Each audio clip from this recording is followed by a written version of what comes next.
Good morning and welcome to John Beck. This is your principal, Mr. Lin, and I hope that you had a wonderful Tuesday yesterday. Today is Wednesday, March 5th, 2025, and it is a day B. For instrumentals, it's a day 6. Now, before we kick off this wonderful day, I want to invite you, as I always do, to please stand and face the flag for the Pledge of Allegiance.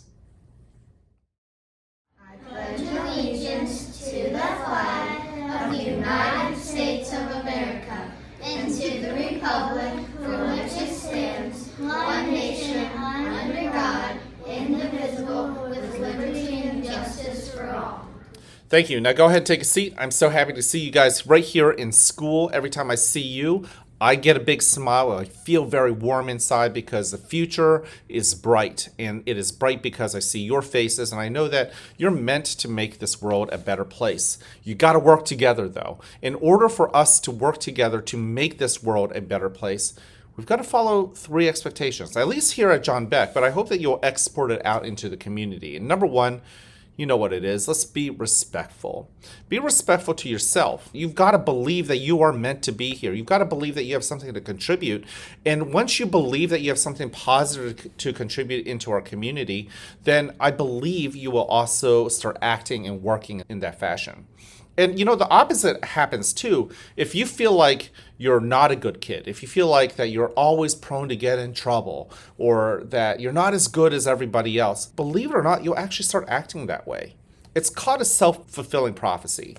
With that self-fulfilling prophecy, I want you to flip the script. If you believe that you are meant to do great things, you will start acting in that way. If you believe that you're kind and compassionate and cooperative and collaborative with other people, you'll start acting that way. Give yourself the respect of your own belief, your self-confidence.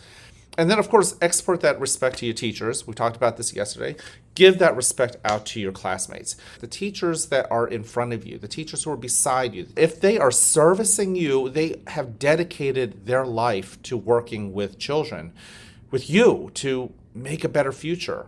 Every time I ask you to think about what you can do to make a better future, that's actually something I ask myself every single day as an educator, and it's something that I know that all of your teachers also ask themselves every day as well.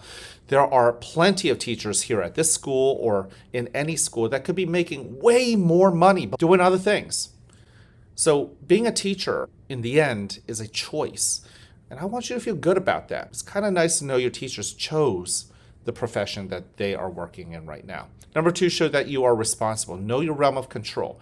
And your hands, use them in a responsible fashion, not in an irresponsible fashion. When you pick up a pencil, when you pick up a pair of scissors, you're going to use them in a responsible or not so responsible way. And I want you to use that control in responsible ways, so that we can be kind, we can be caring, we can be encouraging.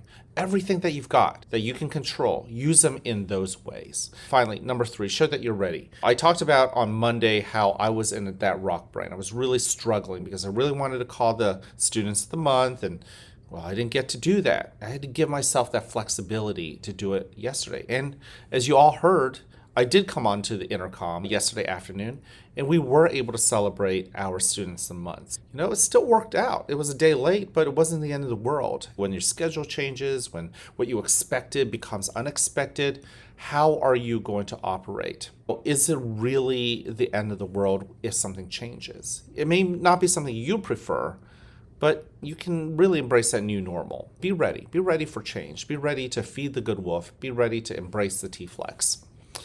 All right, I don't have any new announcements to share with you today. I had a good conversation with a couple kids yesterday. You guys only have 3 months.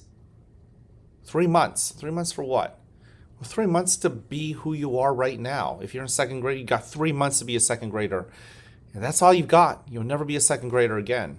You'll be a third grader. You might be excited about that. But there are times, and trust me, when you are an old man like me with a aching back, 41 years old, there are times when you look back, you say, you know, I wish I was a 5th grader. And the only thing that I worried about that day was when lunch was, when recess was, and doing a little bit of homework. Those are all things that I took for granted. I wish I didn't. I wish I had actually savored them. If you're a 6th grader, this is a big deal. You will never be an elementary school kid again after these 3 months. I won't be your principal again. your teachers. You won't have them. You're going to move on to 7th grade. So it's important that you start thinking about the legacy you're going to leave. Are you going to savor the blessings that are right here that you take for granted? Maybe you're easily bugged by the same students that you've been in class with for the last 6 years. But before you move on to the middle school and you expand all of the friendships that you've got, why not just take a moment to really, really bask in the awesomeness of being with fellow John Beck kids? You won't have that again. Every single one of you guys might embrace the future, but live in this moment. You've got 3 months. It could be 3 months where you are only looking forward to the future, or it could be 3 months where you're really enjoying what you got right now.